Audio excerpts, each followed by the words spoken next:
आपको जो paper work में कोई दिक्कत आती है या फिर आपको समझ लो कि मैंने एक फ्लैट सिलेक्ट किया है और बाद में बिल्डर ऐसा बोल देता है कि भाई ये फ्लैट तो मैंने दूसरे को बेच दिया है। हाँ। तो एक कंडीशन में आप क्या करोगे? मैक्सिमम लोग क्या होगा, हर कोई आदमी के पास पैसा तुरंत होता नहीं है और वो डायरेक्ट कोई रेडी टू पोजेशन फ्लैट लेता नहीं है। ज्यादातर लोग अंडर कंस्ट्रक्शन में जाते हैं। तो ये 4 से 5 साल का एक टेन्योर होता है और हमेशा मैंने ये देखा है, अगर अच्छा ब्रोकर होगा तो आपको वो प्राइस में भी उसके ब्रोकरेज से डबल फायदा करवा के ही जाएगा, क्योंकि उसको भी पता होता है कि भाई ये मुझे ब्रोकरेज देने वाला है, तो अगर मेरा प्राइस ही वो कम नहीं करवा पाएगा तो ये सीधा माइनस करने के लिए जाएगा।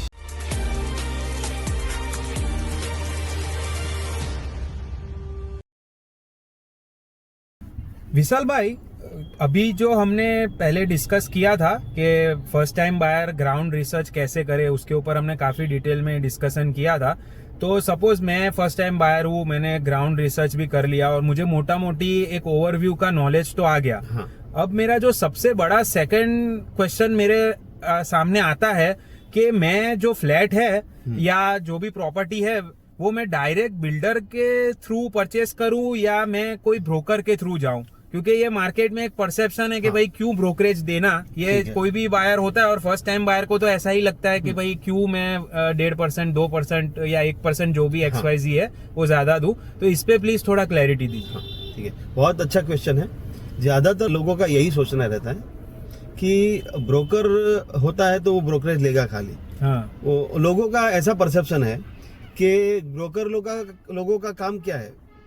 ब्रोकर लोगों का काम ऐसा है कि खाली आप उंगली दिखाने के पैसे लेते हैं। ये माइंडसेट लोगों का है। हाँ, ये ब्रोकर लोगों के लिए। हाँ। मगर ऐसा नहीं है। जो रियलिटी में आपको दिखा रहा हूँ वो आप थोड़ा सुन लीजिए कि समझ लो बिल्डर अगर आपका पहचान वाला है, ठीक है, तो कोई दिक्कत ही नहीं है। आपका फ्रेंड है या फिर आपका कोई टच में है, रेफरेंस है, तो ये सारी चीजें आपको बहुत बेनिफिट दे सकती है। ठीक है, आपको नेगोशिएशन में भी अच्छा रहेगा अगर बिल्डर आपका पहचान वाला है तो।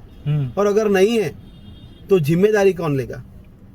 जिम्मेदारी लेने के लिए तो ये जिम्मेदारी लेने के लिए ब्रोकर है। ठीक है, ब्रोकर ही आपकी सारी जिम्मेदारी लेगा।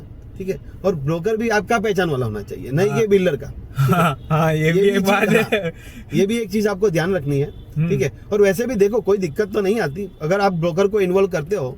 देखो आपका ब्रोकरेज लगता है मगर आपके बहुत सारे पैसे उसमें बच जाते हैं। ठीक है, ये भी बात और उसके बाद भी अगर देखो ये लाइन थोड़ा टेढ़ा ही है।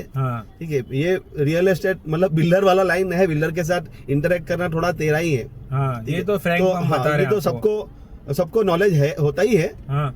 मगर इसमें क्या है कि अगर ब्रोकर इन्वॉल्व होता है तो इन केस कुछ भी होता है आपके साथ, लीगल इलीगल कोई भी एक्टिविटी अगर पैसों के लिए अगर हो जाती है, आपको जो पेपर वर्क में कोई दिक्कत आती है या फिर आपको समझ लो कि मैंने एक फ्लैट सिलेक्ट किया है और बाद में बिल्डर ऐसा बोल देता है कि भाई ये फ्लैट तो मैंने दूसरे को बेच दिया है। तो एक कंडीशन में आप क्या करोगे? तो ये कंडीशन के लिए अगर आपने ब्रोकर के साथ आप गए होते तो ब्रोकर ऐसा बोलेगा बिल्डर, क्योंकि बिल्डर का काम ब्रोकर के साथ है। ठीक है, वो उनको और उसको भी अपने रिलेशंस भी डेवलप करने ब्रोकर को, तो वो ये सारी चीजें नहीं होने देता है। ठीक है, और बहुत सारे ऑप्शन उसमें है, मगर ब्रोकर का आप एक बार ब्रोकर को साथ में लेके चलेंगे तो आपको फायदा ही होगा, नुकसान की कोई उसमें गुंजाइश नहीं रहती, मुझे ऐसा लगता है। ये मैं अपना पर्सनल एक्सपीरियंस भी आपके साथ शेयर करना चाहता हूँ कि ये जो परसेप्शन है कि भाई ब्रोकरेज क्यों देना, ये काफी गलत चीज है। क्योंकि आप एक समझिए, एक प्रोजेक्ट आप समझिए, जैसे मैक्सिमम लोग क्या होगा, हर कोई आदमी के पास पैसा तुरंत होता नहीं है और वो डायरेक्ट कोई रेडी टू पोजेशन फ्लैट लेता नहीं है। ज्यादातर लोग अंडर कंस्ट्रक्शन में जाते हैं। तो ये 4 से 5 साल का एक टेन्योर होता है और इसमें अलग अलग फेज में पेमेंट्स होती है, समझो पेमेंट भी देना रहता है। तो जो ब्रोकर होता है वो ऐसा नहीं है कि आपको इनिशियल मीटिंग में आके चला जाएगा, वो पूरे जब तक आपका पोजीशन नहीं आएगा तब तक वो प्रोसेस में इन्वॉल्व रहता है। कहीं पे समझो बिल्डर ने कोई गलत काम कर दिया या कोई आपको प्रोडक्ट, आपके फ्लैट में कोई दिक्कत आ गई कि भाई समझो लीकेज हो रहा है, ये सारा हो रहा है, तो आप कहाँ पकड़ने जाओगे?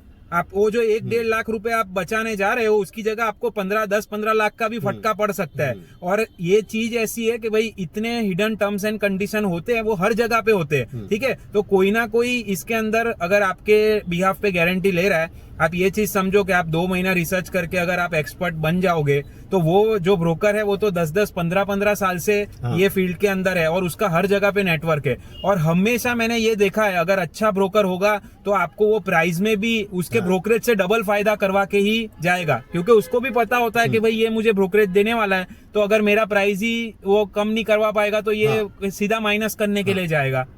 और दूसरी एक चीज है कि ब्रोकर भी है ना, आप ऐसा सिलेक्ट करो कि थोड़ा इंटेलिजेंट हो। ये भी बहुत बड़ा फैक्टर है। देखो ज्यादातर ब्रोकर ऐसे होते हैं कि जिनको कुछ पता नहीं होता और वो ब्रोकर की लाइन में आना चाहते हैं और बन गए ब्रोकर। ठीक है, ओके। और वो उसका जो प्रायोरिटी जो बिजनेस रहता है वो दूसरा रहता है। Okay okay. और उसकी सिचुएशन के हिसाब से वो ब्रोकर बनना चाहता है या फिर बन गया है। तो वैसे ब्रोकर को आप फिलहाल तो अवॉइड ही करें जो फर्स्ट टाइम बायर है वो। ठीक है, हाँ उसके कॉन्टेक्ट रह सकते हैं, काम बढ़िया कर सकता है, मगर एक्सपीरियंस पर्सन होना चाहिए। क्योंकि उससे क्या है कि आपकी दिक्कतें बहुत सारी 50% दिक्कतें जो आपकी होती है वो कम हो जाएगी उससे।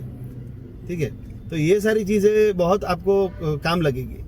हाँ, और एक चीज हम और ये भी क्लैरिफाई करना चाहते हैं कि भाई ब्रोकर कोई चीज की ऐसे गारंटी नहीं लेता है। मतलब आप ऐसा नहीं मान सकते कि भाई ब्रोकर आपने ले लिया तो आपके साथ कुछ गलत हो नहीं सकता है, बट आपके फाइट करने के चांसेस बहुत बढ़ जाते हैं और आपको वो प्रॉब्लम में से निकलने का, क्योंकि आपके पास एक 1 पॉइंट कॉन्टेक्ट होता है। क्योंकि ज्यादातर जो बिल्डर्स और जो उनके ऑफिस के थ्रू जो डील्स होती है, बिल्डर तो शायद आपको 1 बार 2 बार मिलेगा। आप ऐसा थोड़ी है कि जब आपका मन करेगा आप जाके बिल्डर से मिल लोगे, वो भी प्रैक्टिकल नहीं है। तो आपको एक पर्सन चाहिए गाइडेंस के लिए और जो आपके बिहाफ पे ये सारे प्रोसेस में इन्वॉल्व रहे और उसको सारी चीजों का नॉलेज रहता है। दूसरी एक चीज मैं बताना चाहता हूँ यहाँ पे कि आपको ब्रोकरेज भी क्या है तुरंत नहीं देना है।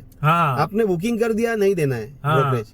ब्रोकरेज कब देना है? जब आपका सब लीगल प्रोसीजर कंप्लीट होता है, फ्लैट का जो आपको की मिल जाता है या फिर कोई भी आपका मकान का जो ऑल ओवर काम कंप्लीट हो जाता है, तब आपको उनकी फीस जो भी है ब्रोकरेज निकलता है वो तब देना है। ये भी बहुत बड़ा पॉइंट है, लोगों को ये भी मिसकंसेप्शन होता है। हाँ, नो डाउट आपको इनिशियली जब आपका फाइनल होगा, टोकन होगा, तो थोड़ा बहुत वो लोग मांगेंगे ब्रोकरेज, बट वो भी फेज वाइज ही होगा। जैसे आप बिल्डर को पैसा देते हो वैसे ही, तो वो दोनों जगह टच में रहता है। जैसे बिल्डर के पास अगर पैसा गया तो ब्रोकर अपना भी वो करने के लिए आएगा। देखो मैं तो ऐसा ही बोलता हूँ कि आपको ब्रोकर को पहले से ही बोलना था कि भाई सौदा कंप्लीट हो जाएगा, बाद में पैसा मैं दूंगा। नहीं तो आप बिल्डर से तब तक जो आपका बनता है वो ले लो। बराबर, ठीक है, क्योंकि तब तक है ना आपके साथ वो रहेगा, ये बहुत आपकी हर दिक्कत में वो साथ में रहेगा। ठीक है, तो ये सारी चीजें आपको ध्यान रखनी चाहिए। वी होप आपको ये जो इनसाइट्स है पसंद आई होगी। See you in the next video. Thank you.